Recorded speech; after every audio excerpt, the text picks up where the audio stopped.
last laps are the culmination of all that work you've put in all weekend, fine-tuning the setup of your bike so when it comes to the end of the race, you have the best chance of victory. But in MotoGP, there's nothing greater than that David versus Goliath showdown that has been bubbling up all race long, and when the last lap hits, you know you're in for a treat. And coming out on top is better than winning a family game of Monopoly. I'm Liam from MotoView, and this is the top 10 best last lap MotoGP battles for the win. Before we begin, don't forget to subscribe, then click the notification icon to stay up to date on everything MotoView.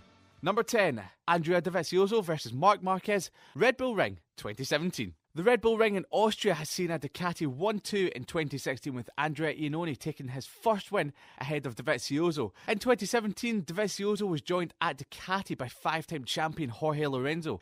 Everyone thought, like the previous year, it would be a Ducati who would run away with it. Lorenzo got the whole shot early in the race, but he could never hold the pace of the leaders, with Marquez attacking every chance he could. Dovi hit the front, but was immediately followed by Marquez. Both pulled away from the rest of the field. However, Dani Pedrosa joined the party for a few laps, making a daring move on Marquez, which Marquez retaliated immediately. Dovi and Marquez left Pedrosa and setting a blitzing pace. On the last lap, Marquez lamed Dovizioso coming up out of the penultimate corner and dived for the inside into the final turn. Dovi saw this coming, so let Marquez slip through, and squaring off the corner, lifting his hand as he rode past Marquez to take his third win of the year and cement himself as a genuine championship contender. Number 9, Valentino Rossi versus Marc Marquez, Assen 2015. 2015 was the year that Yamaha really ran all over Honda, and going into Assen, Yamaha won 6 of the first 7 races, Lorenzo winning the past 4 and Rossi winning 2 out of the first 3. Coming into Assen, Rossi held a 1-point lead over his teammate Lorenzo, with Marquez needing a win to reignite his championship challenge. But we were in Assen, a track that Rossi had won 8 previous times. When they came head-to-head in Assen, we were treated to an all-out brawl like a fight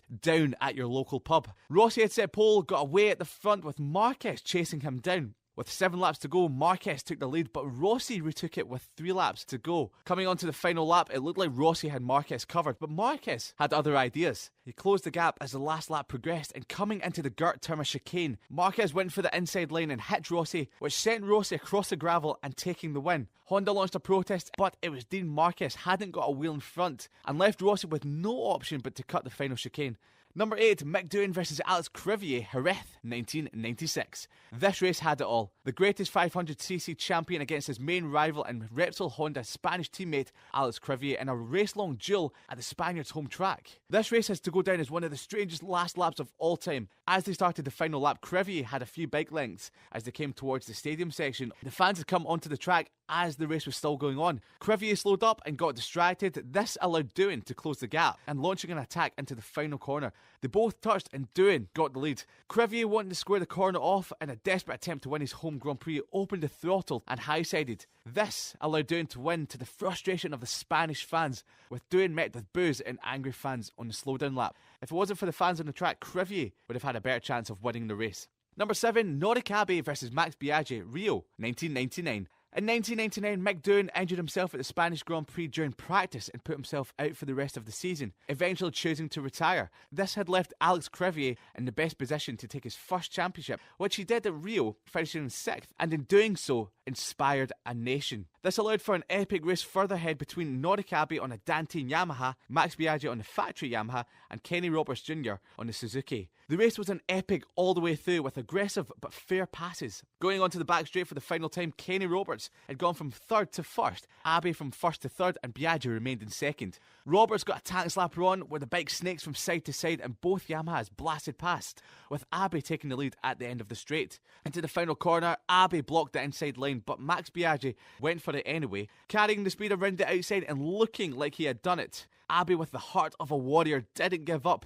He put his front wheel up the inside and they touched, forcing Biaggi wide, and Abe taking his 2nd career win and giving us one of the most epic last lap battles of all time. Number 6, Dani Pedrosa versus Jorge Lorenzo, Bruno 2012. The 2012 season looked like a battle between Casey Stoner and Lorenzo, but in the Saxon round, Danny Pedrosa reignited his championship challenge, and with Stoner missing a few rounds, including Bruno, it was his chance to take the fight to Lorenzo. But Danny Pedrosa was never known to come out on top of an all-out dogfight. That was until the Czech Republic GP in 2012. That day, he and Lorenzo battled for the lead all race, and then on the final lap, Lorenzo pulled off an almighty incredible move into the stadium section that saw him carry a tight line and shove his bike up the inside of Pedrosa. Coming up to the final two corners, Pedrosa got the run up Horsepower Hill and made the move on Lorenzo, but Lorenzo tried to carry speed round the outside but couldn't hold the line. Pedrosa got the run around the outside in the flip back and crossed the line to take the win. He went on to become the better rider in the second half of the year. If not for misfortune, he could well have been the 2012 champion. Number 5, Valentino Rossi versus Seti Gibernau, Phillip Island, 2004. 2004 saw Rossi move to Yamaha from Honda, and many labelled Seti Gibernau as a title favourite. However, coming into the penultimate round at Phillip Island, Rossi had a sizable advantage in the championship over Gibernau. He only needed to take second place, and Gibernau had to win to stand any chance of taking the fight to Valencia. Gibernau got a great start, pulling the gap to over a second by the end of lap 1. Rossi had run off track and lost a couple of places, but 2 corners later made those places back up by passing 2 people into MG hairpin and started hunting down Gibernau. The last lap saw Gibernau in the lead, with Rossi making a move into turn 2, then making a mistake and running wide into the Honda hairpin and allowing Gibernau back through. On the run to Lucky Heights, Rossi looked up the inside. Gibernau, trying to stay in front, ran wide and allowing Rossi through once again. Rossi went and won the race and his 6th championship, and the first person to win back-to-back championships with 2 manufacturers since Eddie Lawson back in 88 and 89. Number 4, Nicky Hayden versus Colin Edwards, Assen, 2006. The Kentucky Kid Nicky Hayden and Texas Tornado Colin Edwards done battle in Holland on the last Saturday of June in 2006,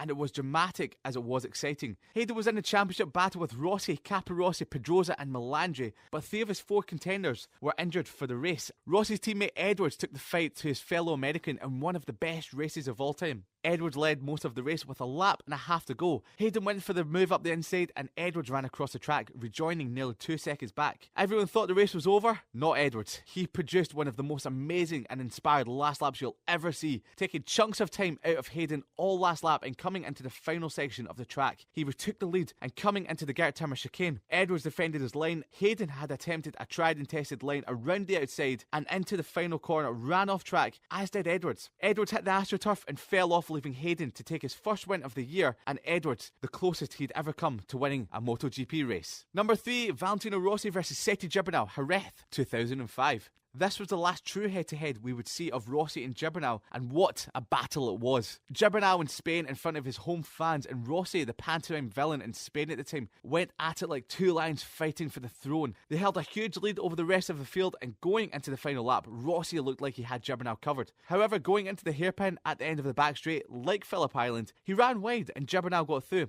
With 3 corners left, Rossi went for the pass, losing the front and nearly crashing. Gibernau got back ahead into the penultimate corner. Rossi, birthing the doctor's dangles, saw a gap into the final turn, hit Gibernau, sending him across the gravel to the jeers of the fans as he won. There were stare-offs in Parc Fermé and Rossi was seen smirking on the podium as the fans booed him. Number 2, Tony Elias versus Valentino Rossi, Estoril, 2006. 2006 will go down as an all-time classic season. Close racing, the end of the 990cc era of bikes, 7 different winners and a very popular champion, and this race topped it all off. Going into the race, Rossi had clawed back a 54-point deficit to Hayden in the championship and brought it down to 12 points going into the penultimate race. There would be high drama as Danny Pedrosa would crash, taking out his teammate Hayden. This left Rossi with a golden opportunity to take the win and the championship lead. However, no one would ever see what would happen next. A determined Tony Elias would work his way from 11th on the grid, chasing down Rossi, bringing Kenny Roberts Jr. and Colin Edwards with him. Lead changes happened thick and fast.